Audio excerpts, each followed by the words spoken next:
It is all about the food here today, and it looks delicious. Food, family, and a whole lot of soul. Greg Dulan, an anchor in South LA, with his restaurant Dulan's on Crenshaw. Dulan's is one of the soul food restaurants in the city of Los Angeles that does its best to promote the city and uphold the city. He's carrying on the legacy of his father, who was known as the king of soul food. Had a soft spot for the community and for people who were struggling and people who were in need.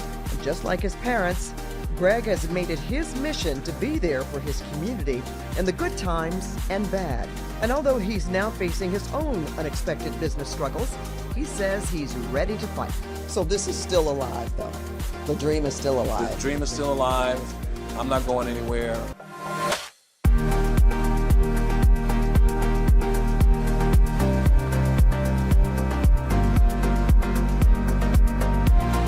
Welcome to the conversation with Pat Harvey.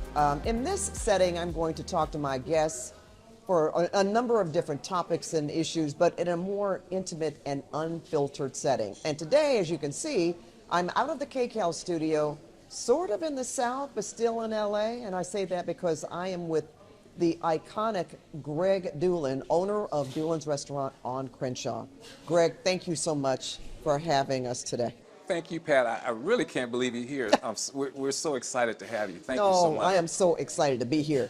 Besides saying hi to you after such a long, long time, but I must say, it is all about the food here today, and it looks delicious. So take me through what we have here. Well, you happen to be having our top seller, our fried chicken, which is our most popular dish. And our mac and cheese is delicious. Our collard greens, cooked with smoked turkey, old family recipes. You don't mind if I have a... Hey, please, dig in. Now, I'm having my favorite, which is the meatloaf. Oh. Everybody here knows I love the meatloaf. I eat it almost every day. I love yams and corn and okra. Our cornbread made from scratch. And, just delicious food. Fabulous. Homemade lemonade. Can't Homemade forget lemonade, that. yeah, And you're special having... recipe. I'm having what we call our Tiger Woods, which is iced tea and lemonade mixed. That sounds like an Arnold Palmer, but it's a Tiger Woods. We call it Tiger Woods. And I get it, okay. Yeah. Well, Greg, Dulan's is so much more than about comfort food. It is, but it's about family and legacy. And you have such a wonderful, a compilation of both. So can you take me to the beginning? Take me back to the beginning with your great-grandparents. Well, a lot of people don't know that story, and so I'm glad you asked. But my great-grandfather, Benjamin Franklin Dulan, was born in Missouri, and in the 1880s, he traveled from Missouri to Guthrie, Oklahoma, so that he could file a claim to participate in the Oklahoma Land Run in 1889. Wow. And so in 1889, he participated in the land run, and he was able to secure a farm that had about 160 acres. And there he raised 14 children, including my grandfather. 14. And then my grandfather raised his family on that farm, including my father. And I used to visit the farm as a child. It's no longer in the family, unfortunately, but that's how we started. Was there a lot of cooking going on Oh, that my you God. remember them talking about? Well, I'm going to look over my left shoulder, and there's a picture of my grandmother. And as you can see, she's surrounded by chicken. Now, my dad says she was preparing to make fried chicken that day. I don't know. But in those days, that's how you made fried chicken. So, all joking aside, my grandmother was just an incredible cook. And I just remember, one of the things that my dad made sure we did every year was go home for Christmas dinner. And she was just an incredible cook. And, everything made from scratch. And those are, that's where my dad learned to cook, and that's how we got started. So when you say it runs in the family, it definitely runs in the family. Absolutely. I remember meeting your father, Adolph. What I did not know is that he started in the hamburger business. Right. He had a hamburger stand. Right. Why did he do that as opposed to going into the soul food right away? Well, I remember as a child riding around in the car with my dad and him talking about the fact that he wanted to own his own business, and that you know, the only way you can get ahead in America is through business ownership. And so he just drilled that in me. And so he was looking at different businesses, and he and my mother, Mary, decided to purchase an Orange Julius franchise. They didn't know anything about the restaurant business, and so buying a franchise was an easy way to get into the business. The hamburger stand. To get into the hamburger stand. So we had an Orange Julius hamburger stand on the corner of Santa Barbara and Hillcrest, which is Martin Luther King and Hillcrest today. And we opened that business in 1975, 50 years ago. They started tinkering with the menu, and they started selling pastrami cheese egg burgers and chili cheese egg burgers. And one day, the Orange Julius management came over to the restaurant and saw what we were serving, and they said, you can't serve pastrami cheese egg burgers. And my dad said, well, this is what the public wants. And so they stripped the Orange Julius franchise, which was helpful in getting us a good start. And Hamburger City was born. And so they took away the Orange Julius franchise, and then my parents created Hamburger City, and that's how we started in the restaurant business. Okay, you ventured then from Hamburger City to Aunt Kizzy's back porch, which sold a lot more than hamburgers and those pastrami sandwiches that you're talking about. So how did that transition? How did they make that transition? So the hamburger business was going great, and my dad and mom opened a hamburger stand over here and over here, and then they decided to open a hamburger stand in Marina Del Rey. So the hamburger stand moved to Marina Del Rey. We had different locations around South Los Angeles, and then they took the bold step to go west with the Hamburger City brand and opened a Hamburger City in Marina Del Rey in the Villa Marina Shopping Center, which was a big, bold move at the time. I believe that. Yeah. Mm-hmm. So they went to the marina, opened the hamburger stand there. Then how did Aunt Kizzy's back porch come to be? Well, the hamburger business ran into some challenges, and I watched my parents pivot from selling hamburgers and French fries one day to converting the name from Hamburger City to Aunt Kizzy's back porch and selling fried chicken and mac and cheese the next day. And it was just a pivot. It was just a business change, a way to keep the business going, and it worked out, you know, and here we are today. Boy, it certainly did. Now, do you have an aunt named Kizzy, first of all? No. Okay. I was wondering, we were talking about your family. The back porch, the name, how did that come about? Well, if you think about it, back in the 80s, a very successful miniseries had just aired in America called Roots. Yes. And there was a character in the Roots saga named Kizzy. And honestly, that's where the name came from. Well, from personal knowledge, that was a wonderful undertaking. Yeah. You had so many people there. I used to go by on Sunday after church, and I happen to live in the marina. Yeah. But you can sit, and look, this is LA, so you could see all kind of celebrities. Yeah. Politicians. Yeah. The creme de la creme, if you will. And also, it was a mixed, you know, the restaurant itself, you had people sitting at the table from all different walks of life. Yeah. That was the place to go for soul food. You know, it was a magical time. It was a brilliant move, almost by accident. It was a place where everybody felt safe going. Oh, yeah. Because it was in the marina. A lot of the folks from South Los Angeles, you know, felt good and proud about going out to the marina to support a black-owned family business. And a lot of the folks that lived in Marina Del Rey, Venice, who weren't black, also felt good and comfortable about being able to come and taste some of the best soul food in the city. And so it just really worked out. It was something that was unique at the time, and it was really a special time. I'm glad I got a chance to see it close up. Well, Greg, when did you decide then that to go into business with your dad or to do the same thing? Well, I grew up in the business. Sometimes I didn't care to be in the business, quite frankly. I didn't have a choice. I know that. I But understand that. when I decided that I was going to go to Howard University, I went knowing that I was going to one day come back and join the family business. That was my goal.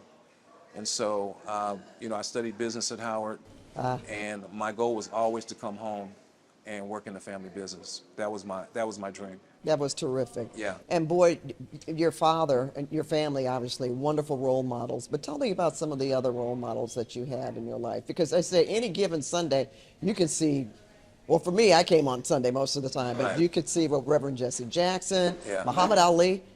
You had so many people, and Yeah. I'm sure as a young man, you spoke to a lot of different I people. spoke to just about all of those people. I remember one night being at Aunt Kizzy's, and we got a call, and the restaurant was closed, and it was Elizabeth Taylor. Oh, And she asked us to wow. open the restaurant, and my father opened the restaurant, and she came in with one other person, and they had the entire restaurant to themselves. That's huge. And she loved fried chicken, and she loved soul food, and I was there to witness that, and I'll never forget it. But when I think about my role models, there are several, but I have to mention my friend Brad Johnson. Oh, Brad. Brad, I met over 30 years ago at I can't think of his George's? Well, this was his father's restaurant. Roxbury. No, this is in New York. This Oh, is okay. Brad. I'm sorry, but his father had a restaurant in New York, and then I met him at Memphis, All right. Ashford and Simpson's restaurant. And over the years, we just connected. And then I was happy when I found out he was moving to Los Angeles. And he moved to Los Angeles, and he opened that restaurant on Sunset, which I can't remember the name. Well, Roxbury was also, that was a club, but it also had, they served food too. Maybe it was Roxbury. I remember that one. Yeah. But I followed him wherever because he's the best restaurateur that I know. And, he's always been gracious and in a big brotherly type of way. Yeah. And, he's just, so I'm still trying to follow in his footsteps. Well, I'm sure he's very, very proud of you as well. Yeah, So thank you. you had really, again, wonderful examples, role models. You opened Dulan's on Crenshaw in 92, right? 1992, yes. Was that right after the riots or before? We were actually building out the restaurant, and then the riots occurred. And everything was burning. I witnessed the community going through all of the drama. Some of the buildings that burnt down have still not been rebuilt. Right. And we opened about 6 weeks after that. Yeah. Was that a challenge? It was a challenge because the city was, if you just think back to Los Angeles in 1992, there was a lot of tension in the city. There was a lot of challenges. But what happened when we opened, because we were a new business, people came and supported us because we're this new black-owned. It looked like this new black-owned business opened. Well, we did open. We were planning to open, but we opened shortly after the riots and the civil unrest, and we just had an influx of customers. And I'll never forget, Fame, First ME Church brought 100 men for breakfast. All right, that was, oh my God. 100 men for breakfast. That was my church. Yeah. That was just an amazing, well, there was a pastor like none other. Reverend Murray. Absolutely. Mark Whitlock, you know. So we did a lot of work with Fame back in those days. And so they, along with others, helped to launch us and get us off the ground. Well, you were like an anchor in South Los Angeles. How did you do that by, bridging community and business? You're always involved. Well, that goes back to me watching my father. He was a people person, and I watched how he connected with people. He was a master Yes, he at that, was. but he always had a soft spot for the community and for people who were struggling and people who were in need. And I watched him donate food. I watched him give money to families, hire from the community. I watched all that and I learned, and that kind of stuck with me. And so it's just something that comes naturally. He did it. He loved to do it. I do it. I love to do it. I love connecting with people. I love people. I love my city, and I just try to do the best I can. Oh, well, you do, Greg. Now, you Thank do you. have other places, Yes. but you chose to stay here. And I Right. guess that would be the same answer if I asked you that. Why is this so important? And do you have plans to expand elsewhere? So we do have two other locations that are run very, very well by my brother Terry, also a Howard grad. And he runs the location on Manchester and La Brea, and the other location on Century and Western.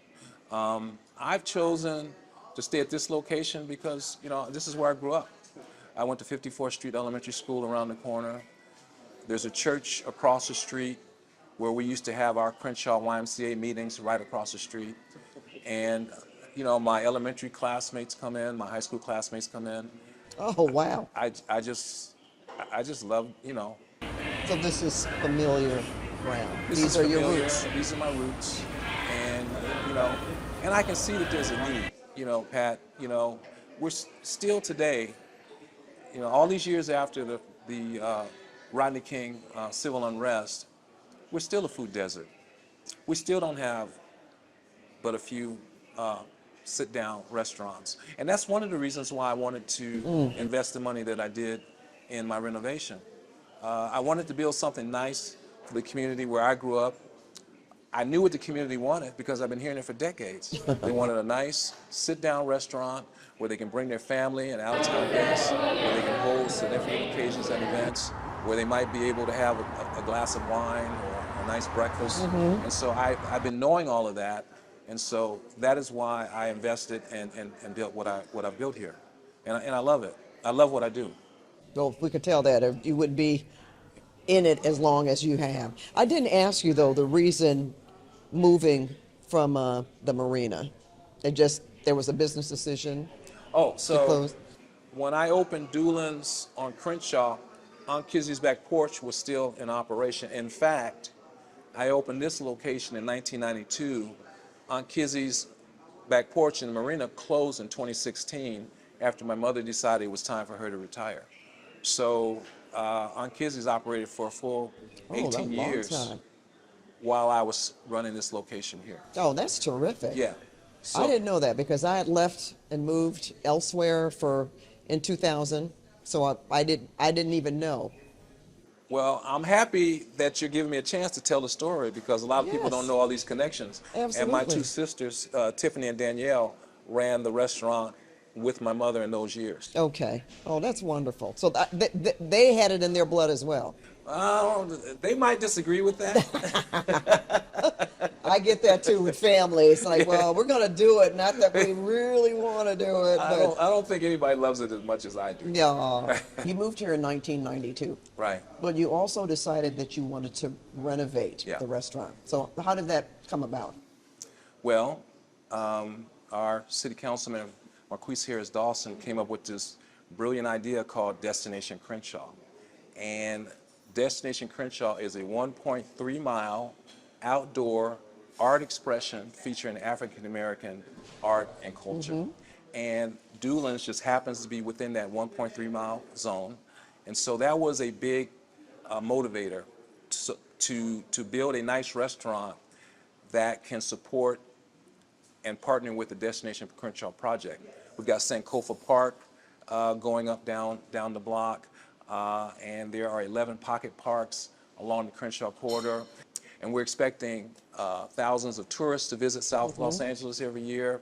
And when those tourists finish looking at all the sights they're going to want something to eat, and it's very appropriate to have a soul food restaurant right in the middle of an art expression featuring African American culture and art. And so we're Oh, tied. boy. We're tied at the hip with Destination Crenshaw. That's beautiful. And, you know, the Olympics. So Where do I go get soul food? Well, at Dulan's on Crenshaw.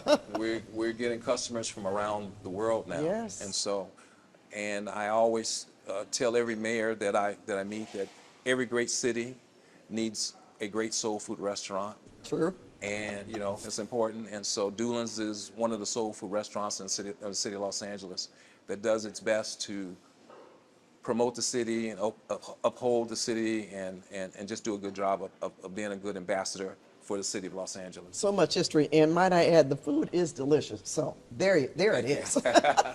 Thank you very We'll much. put a ribbon on that. Appreciate it. Well, you know, we talked about community and how important it is for you to be here and how Yeah. involved you are with community and business. You also reached out to the people living in the Eaton fire zone, right? Tell me about that. Well, it was a horrific Yes, event. I've seen it. The fires hit in January 7th, and we had worked with World Central Kitchen during the pandemic. Did you? Yeah, we did several thousand meals working with World Central Kitchen during the pandemic in Los Angeles. And so when the Eden fires hit, they called us because we had already worked with them. So how did you go about working with them, though? That's a big organization. They Yes. found us, Wow. and somebody recommended me because they knew that I had strong logistical mobile catering skills. I just made that up. But so they found us, and we started working with them. And so when they called us to go to Altadena, we were out there on January 9th. And we stayed from the 9th all the way through April. Oh, wow. And Greg. we served a little over 30,000 meals to fire victims and first responders. And it's probably one of the most rewarding things I've ever done in my life. I was going to say, how proud. Yeah. That was, and again, those people are still suffering. Some are trying to rebuild, but I'm sure if they call Dulan's that you'd be ready to go right back out and do whatever you In could fact, do we to help are them. planning to go back. You asked about expansion, and we just received our business license for Pasadena. Oh, And fabulous. we will be taking our mobile kitchen to Pasadena sometime in the near future, because we built a lot of goodwill out there, a great word of mouth and just a lot of relationships out there. Pasadena is beautiful, and driving out there every day, I had no idea that it was so close. You know, it's really not. It's only 16 miles away from here. Yes. So it's not that far. Going as a kid, it seemed like it took all day to get there, Oh, of course. but it's really not that far. And so it's a beautiful city. The people are just great. Good for you. I got a chance to talk to a lot of people face to face and to hear their stories of loss, and it was just heartbreaking. And to see it, And to see it, I to saw witness it with your own it. eyes. Yeah, I But- saw it. Yeah. Well, let's just say when you go back that it'll be very, very different, Greg. And congratulations on that. That's Yeah, really something. We're excited. You know, out of everything that's happened, though, you know, there are struggles. Yes. There's no question about that. And I'm going to ask you about it because you have talked about it yourself. There's something here you wanted to do, an adjacent training center, something having to do with a parking lot. Yeah. So when I decided to do the renovation,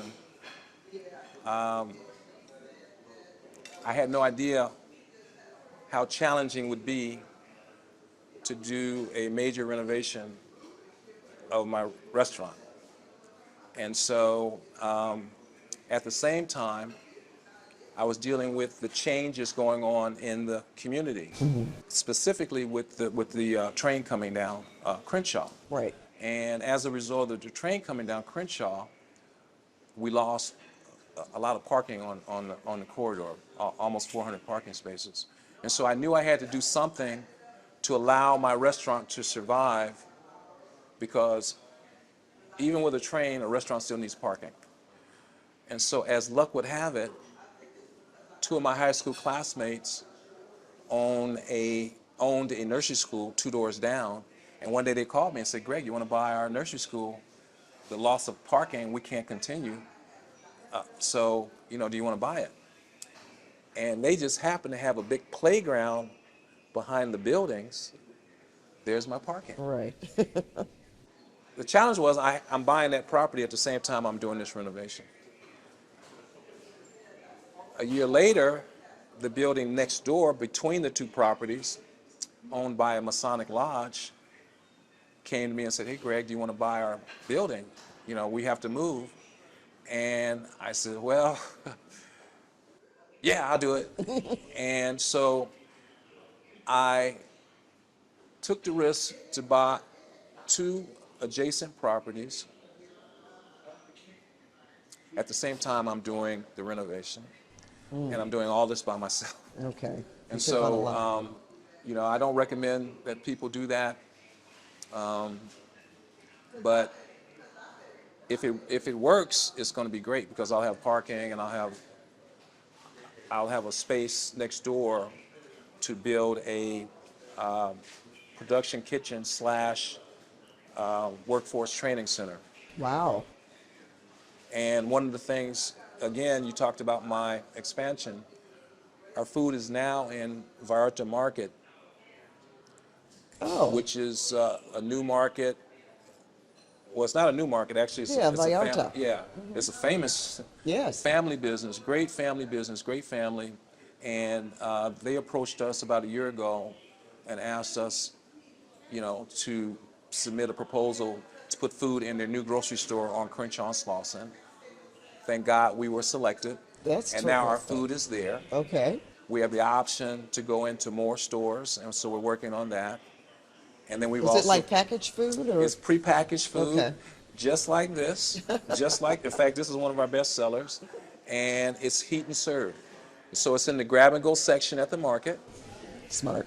And you go in, you grab it, and you take it home. And what's happening is people are buying the meals and taking it home to their senior parents. And so that's something that that I've always seen here, that we've always had a lot of seniors that come in and buy our meals. So now they can go to the market and buy 2 or 3 meals, put them in the refrigerator, And they'll be fine. and they're good They'll for the have whole food week. there. Okay. So And again, that's family. Right. So that's family. We're also going into the Dash Mart for fulfillment centers with DoorDash. DoorDash has been a great partner. But they have a big billboard just not too far from here Hey. with Dulan's on it. DoorDash put up 20 billboards. Oh, wow, that's amazing. I mean, I couldn't pay for that. I couldn't pay for that. You're doing something right. So thanks, I thank DoorDash for that. I thank Vallarta Market for the opportunity. It's giving us a chance to grow. And, so those are some of the things that I'm working on, in addition to dealing with the challenges that I'm facing. So this is still alive, though. The dream is still alive. The dream is what still you wanna alive. I'm not going anywhere. I watched my parents struggle and run businesses through good times and bad. I can only imagine what my great-grandfather, Benjamin Franklin Dulan, had to go through when he traveled 500 miles to get a plot of dirt and build a life out of 160 acres, on 160 acres. And so the resilience is bred in me, and I've seen it close up. I know what it takes to be successful. And so whenever I face a challenge, I just figure out how to get through it. Well, have you ever thought about what you're going to do after this and your expansion? Well, Are you going to slow down anytime soon? well, that goes back to my mentor, Brad Johnson. I'm gonna follow him to Florida. Yeah, I was going to say, Brad's doing okay. But I'd like to continue giving back. I think about helping people open restaurants, or teaching, or training. I'm working with LA Trade Tech now, which I'm really happy about. I'm working with DoorDash on their advisory, which I'm really happy about. So I like teaching and giving back, but there certainly would be some travel. That you'd like to do. I'm looking forward to taking my first 1 month vacation. Haven't done that yet. Yeah. That's my goal, Okay. and so that's coming soon. I should say that too. That should be a goal of mine. I haven't taken a month vacation either in all these years. Yeah. Well, let's taste of soul real quick. You're going to participate again. How many years have you participated in Taste of Soul? I have participated in Taste of Soul every year except for one, I Wow. think. And Taste of Soul is a must. I mean, soul, the word soul is in the name of my business. I better be there. And, the Bakewell family have done such a wonderful job Yes. in helping to promote black business, helping to promote the Crenshaw District through the Taste of Soul, through the newspaper. Mr. Bakewell is just so gracious, and he mentors everybody, including Yes. me. Danny Jr., Pam. I talk to Pam often. The children, the grandchildren. They are just the epitome of a family that gives back to the community. And the Taste of Soul, I think, is their greatest gift. There's no question about that. Yeah, so I look forward to it. The community looks forward to it. 200,000 Remember food. when it first started? Yeah. And how much boy, talk about multiplication. So you're going to have your food truck there. I'm gonna So have we my should food look for truck the there. Dulan's food truck. Yeah, I'm gonna have my food truck there. This year I'm gonna experiment with, I will be giving away some free samples. Oh, that's good. Little itty bitty That's samples. okay. But that brings everybody in. All they need is a little taste. Yeah. Okay. And we're gonna promote our variety meals, so to let people know that we're in grocery stores now, and let people know that we're alive and well, and we're not going anywhere, and we are just doing the best we can. I'm having fun. I love what I do, We can tell. and We can tell. and so yeah, Well, keep that home fire burning. And one last question. yeah, You want Dulan's to continue, yes. okay? So how? The legacy? So I have 2 children. Okay. I have 2 grandchildren, and so my children, have shown interest in, coming into the business. Specifically, my daughter Alexis, and she is very capable. Works in venture capital, extremely smart. My son, brilliant engineer. Oh, wonderful. Dulan's is in good hands. Ah! I can leave tomorrow, and Dulan's will be in good hands. With that, then, I'm going to say thank you. Thank you so much. Once I really again. appreciate this. Yeah. Really appreciate you Yeah. too, Greg. Thank you. Thank you. Okay. So now I want to show you around my beautifully Renovated. renovated restaurant. Thank you. Yeah. So nice menu boards and, Fabulous. beautiful customers and artwork and family history all over. That's my dad there, age 4. Oh, my goodness. Adolph What Dulan, a age 4 in picture. Oklahoma. My grandparents. Just wonderful. And let's see, It looks so nice. I think about the My dad. 1800s. everything. My great grandfather, like I told Yeah, I you. love this picture. And so the name of the restaurant is Dulan's, and so we wanted to include our family history as part of the decor of the restaurant. Well, that's So- what made you so special. You did that at Aunt Kizzy's too. Right. This is just amazing. Yeah. So, you don't think about how rich your history is until, you start doing research. And we had all these old pictures, and I hired a professional to restore them and to make them look, beautiful. And then once They you really put them did in that frames, well. I mean, but to blow them up like that? Yeah. And these are original pictures? These are original. Yeah. This picture here is over 100 years old. Wow, that's over 100 years That's old. over 100 years old. My grandmother and my grandfather, Zadie and Silas Dulan. And so, so our history is everywhere. Now, the special part of the tour. Yes. We're going in the back. Okay. Now, see, this is something I never saw in our Kizzy's. I didn't see the back. You're coming in. We're coming in. Wow. We're coming in, everybody. Hi, everybody. This is where the magic is made, right? This is where the magic is made. And Beautiful. Hello, sir. How are you? Good. Very nice to see you. so I'm gonna come over here. You guys follow me around here. Before COVID, my customers used to line up right there, and we served this way. When COVID hit, and we had to do the separation, during my construction and design, we pushed the wall back. We left the window, but then we discovered we can serve from both sides. And so now we're more efficient. Okay. It's more efficient. Okay. But this is the food that we serve every day. And I wanted to build a nice, big kitchen. Oh, it is too. Within Huge. 3/4 of a mile of this restaurant, there are over 1,000 apartment units currently under construction. And so we did the remodel and did the upgrades so that we can help service that community. When People, they're ready. when they're ready. That's a lot too. Yeah. And so- Well, I love because when we were sitting, you talked about training and teaching. right. So this model, I can see that. I Right. can see. So a lot of my employees, probably most, have never worked in the restaurant business before, restaurant industry before. And so we bring them in and we train them and teach them how to serve and how to give good customer service and how to clean. We do a lot of cleaning. I wouldn't bring you in here if we didn't clean. If you didn't, no, I could tell. And they come from the community. Most Yeah. of the workers too, Yeah. the staff. oh yeah, we hire from the neighborhood, and I'm very proud of that. Some of our employees are getting a second chance in life, if you will. And Yeah. that's something I'm really proud of. And so that's something we've always done. That's something I saw my dad do. My brother and I do it. We've been doing it for years. I think we have just under 100 employees between the 3 locations that we operate.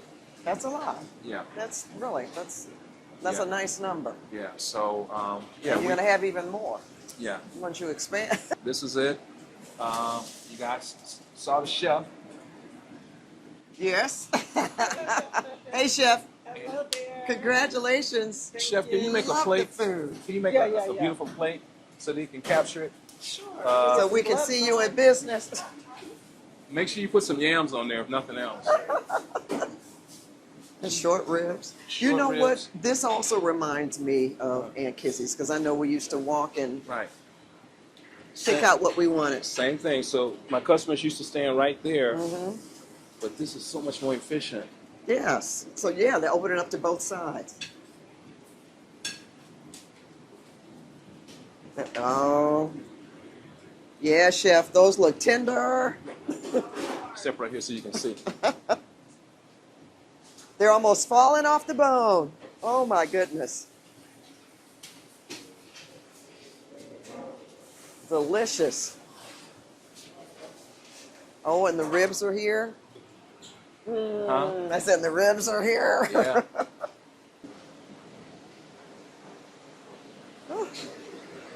Oh my goodness. I know what those are. Yeah, that's dessert. Yeah. So This is the takeout pretty kitchen? much, yeah. Most of our DoorDash comes through this window Friday, Saturday, Sunday right now. Oh, okay. Eventually, all DoorDash will come out of this window, and most of our takeout Is here. is in this window. All right. So I talked about the growth in the community without the housing. Yes. So eventually we're going to get overrun.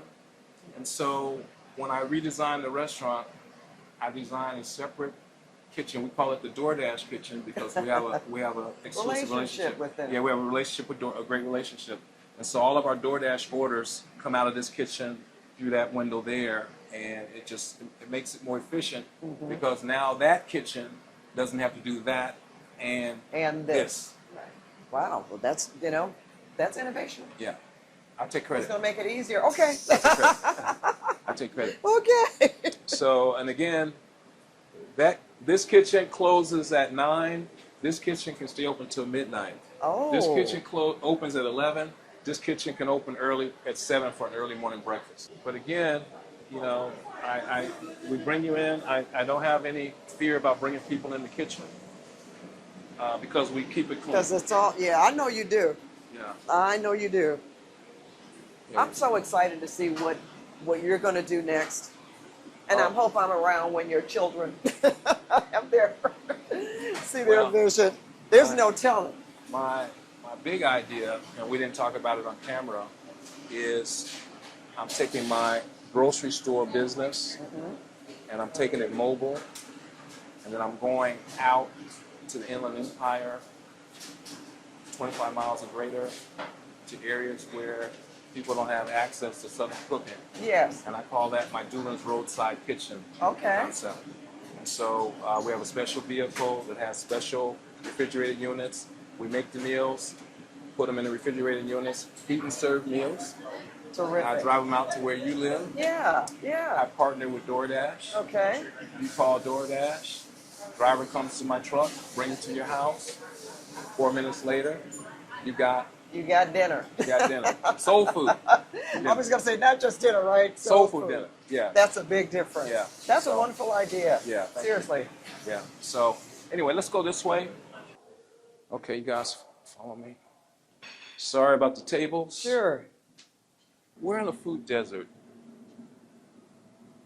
We don't have spaces in the community to host significant occasions and events.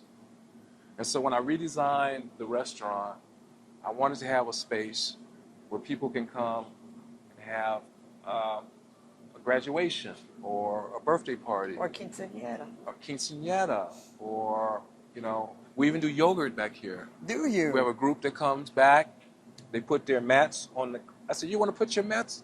They put their mats on, and they do yoga back here. And typically, because I'm trying to help community when groups come in like that, I try not to charge them. I try to uplift as many businesses as I can, you know. So I feel like that's my role and my responsibility. Oh, that's what a wonderful idea. Yeah. And I can see that happening. We've done many political events here. We've had Alpha Kappa Alpha here, Alpha Phi Alpha here, Delta Sigma Theta. So many church. Oh my God. Church groups. Church breakfasts. I mean, we're, you know, I'm You serve the community. I'm trying to service all those people well. I hear you. With I know you wouldn't want it to be any other way. Right. And so, I put everything I could in this. So I own this. I own that. Right next door? Right. And so I have 4 of my employees that were homeless that live in there. Aww. Females. And then I have a homeless family that lives there. Oh, Greg, that's wonderful. In my office. And then on the other side of that building is a parking lot that I ran out of money. I couldn't finish it. And then my office is down there. And so my dream, Pat, was to see commerce on this corner and to see people dressed and walking and eating and shopping and conversing and business meetings and planning. And last night I had Law Pie here, the women's organization. I had 100 women here last night, all professional, dressed, you know, planning, you know. That's why I built it. Yeah. We had the Kamala Harris-Trump debate party here. Was that here? I had over 100 people out here, and So you do. This is a hub for the community. This is a gathering place. Yeah. For many different things. We need it, and when I was undergoing construction, the restaurant wasn't finished. It was just framed wood. A developer came and offered me millions of dollars to buy everything. And you did. And I thought about it for about 5 seconds. I said, no. I said, Greg, if you don't do this, who else will? I said, you know exactly what to do. And so I knew that I was putting myself at risk by continuing with the process. But I said, I'm going to take the risk because I know what I know, and I know what is needed, and I know how to do it. And so that's why I just went on and stayed and just did it, you know. And so well, good for you. Yeah. I wake up every day excited to come to work. Every day. That's wonderful. Well, Greg, you are doing great work here in the Crenshaw District, and I know the community loves and admires you for staying because you have them in your heart, first of all, for everything that you do. So, again, thank you. Thank you. For letting us come and share with you. I'm so happy you came. Come back again. I certainly will. I certainly will. Appreciate you. Greg. Sure.